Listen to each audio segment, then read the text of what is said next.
Dutch finals of the Economics Olympiade.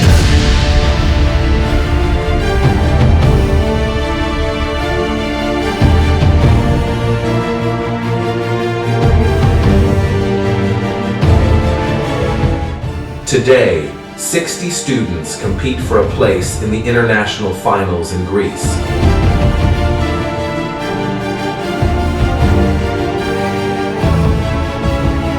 But it is more than a competition. Keynotes from Klaas Knot, president of DNB, and Martina Bakikova, founder of the Economics Olympiade. A workshop about multiple value creation and a tour through the bank.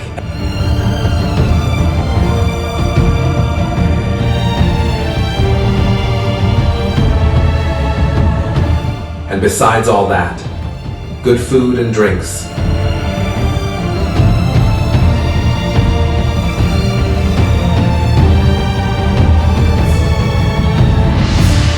The Dutch finals, a day to remember. So I think competitions like this that try to bring out the best and the brightest are very good, because this is the kind of development of human capital that we absolutely need in the economy.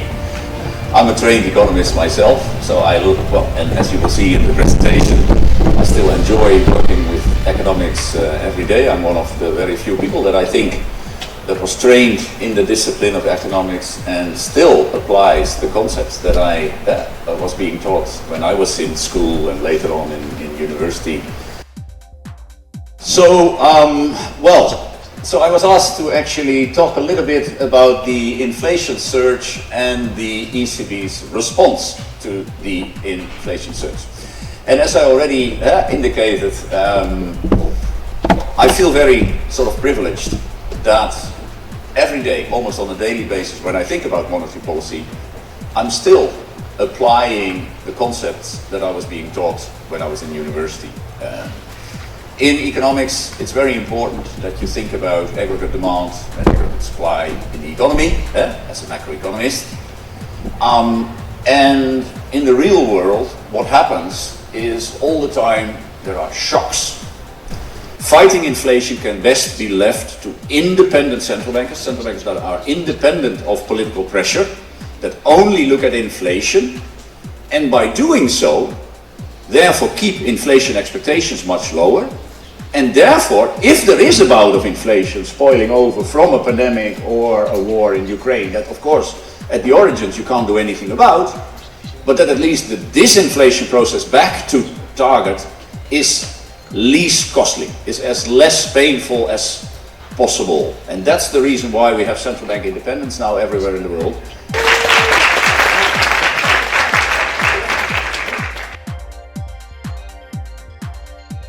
Students are on their way to make the first test 3 assignments with open questions.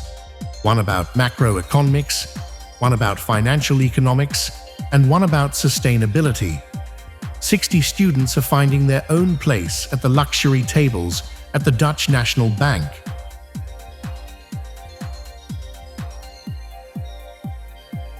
I'm so excited to be here. You can't even know how excited I am. Because as Theo said, I'm the founder of the Economics Olympiade, and I started it as a student in Prague when I was 21 years old, so probably just like a few years older than you are now. And I would never imagine this would get to this. The Economics Olympiade wouldn't be started without 2 key teachers in my life. And I know most of you wouldn't be here if it wasn't for your teacher.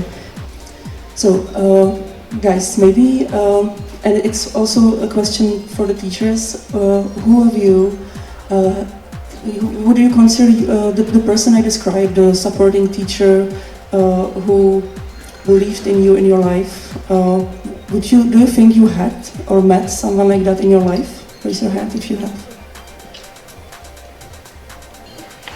I would say about half of the people, maybe slightly more. What would you say if you would have to say what economics is? So the scarcity of resources, a vague understanding of how the tax system works. When I asked about your favorite teacher, the one that actually really helped you and hold you and supported you. Honestly, the ones of you who raised your hand, how many of you would say that they know that? How many of you would say that they know that they are the ones who actually helped you, supported you, and have you ever told them? And do they know? Maybe raise your hand if you told them and they know. 3 people. We don't tell them. It's vulnerable. It's, like they should know, right? Like we shouldn't, it's weird to tell them. But I want you to consider to maybe, as I said, not today, not tomorrow, if you don't feel like it, but maybe telling them how, whatever they meant to you, whatever they taught you, how they supported you. It would mean a lot to them. I'm looking forward to meeting 5 of you in ancient Olympia in Greece, where the Olympic Games, the original and ancient Olympic Games were started.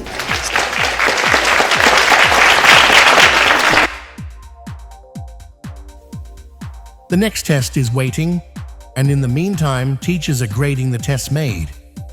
And of course, food and drinks are available for all teachers, students, and guests.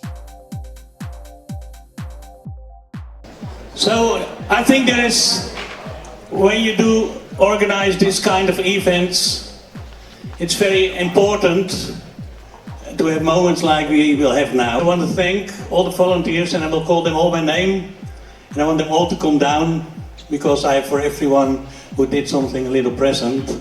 Please come down.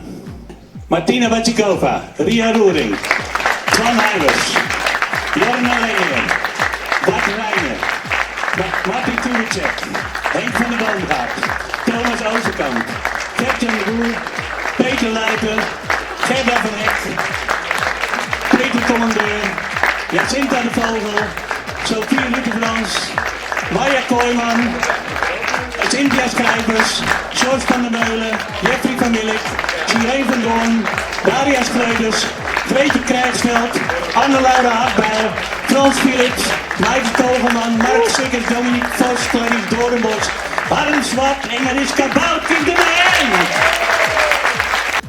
I need the help of the students. I want you to form a big heads, een grote erehaag.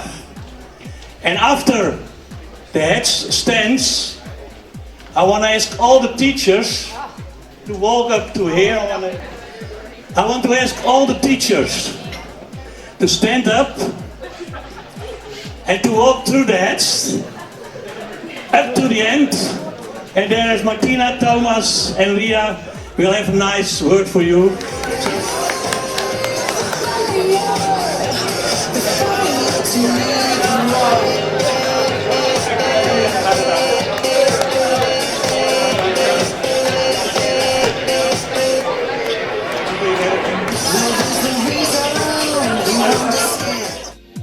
After the award ceremony, there are drinks.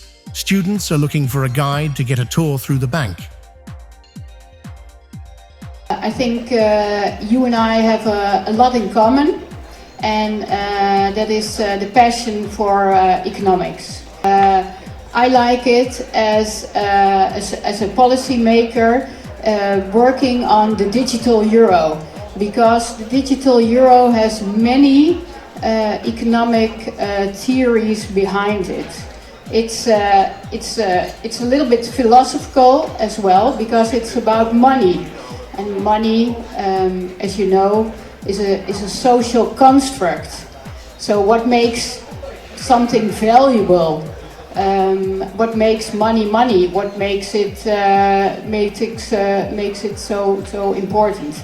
But the digital euro project is also about market structures, a little bit of microeconomics, about incentives, about game theory, and it's also about technology. The opposition against the digital euro is on the left-hand side. People say, well, this digital euro is too weak to really have have an alternative for the commercial banking sector. And on the right-hand side of the political spectrum, so to speak, are people who say the digital euro, the programmability and the privacy arguments, that it's therefore not suitable. So these are this is the context we're working in.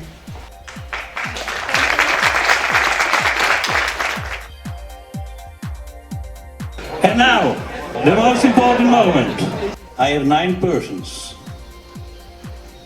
And the persons are from RSG Enkhuizen, Alexi Dopira.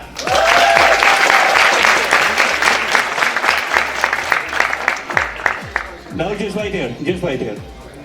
The British School in the Netherlands, Ishan Aswin.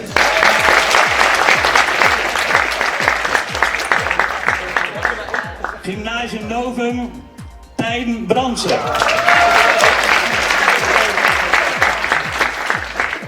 Treptrand Russell College, Cas Emmerich. Almere College Kampen, Kilian Kroes. Gymnasium Novum, Nout Halewijn.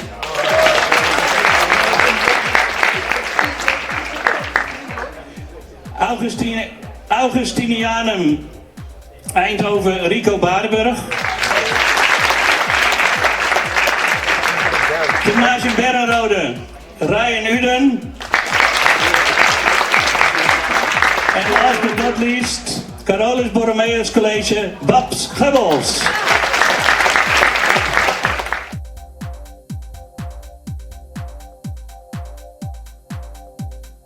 Okay, we're going to talk about Denmark. So not about Trump and GD Vance and Greenland, but the agriculture agreement in Denmark. Denmark has a lot of sustainability goals, and they want to make the economy more green. And it's going to take a lot of money to take care of that. And we're going to ask questions about how the markets will respond. So when looking at this, firstly, if we look at it from the general microeconomic perspective, what this tax does simply, it shifts supply inwards, right? And it means that at the new equilibrium, there's a higher price and a lower quantity for these agricultural products. As you all know, there's a lot of environmental problems in Denmark. Now, of course, an easy way to fix this, which is been proposed by politicians, is a carbon tax. Now, a carbon tax could be good, as it will mean that there will be less agricultural products that will be produced, hence leading to less CO2 emissions, which is good for the environment. Ja, bij de CO2-belasting dan gaan de kosten voor de boeren, in dit geval was het, omhoog. En dat zal ervoor zorgen dat er op de markt producentensurplus verloren gaat. Waarschijnlijk gaan ze het ook gedeeltelijk in de prijs doorberekenen, misschien ook helemaal, en gaat er dus ook consumentensurplus verloren. Nou, de efficiëntie van de markt zal afnemen, omdat door de extra belasting zullen de kosten voor de boeren toenemen, waardoor zij die extra kosten doornemen in de prijs, waardoor de prijs stijgt. Door die stijgende prijs zal de vraag dalen, waardoor eigenlijk de totale productie van de markt minder is en de extra belastingopbrengsten die de overheid krijgt door deze belasting zijn niet genoeg om het verlies van de productie te compenseren en het verlies van The judges did their job, and during dinner, the winners were announced.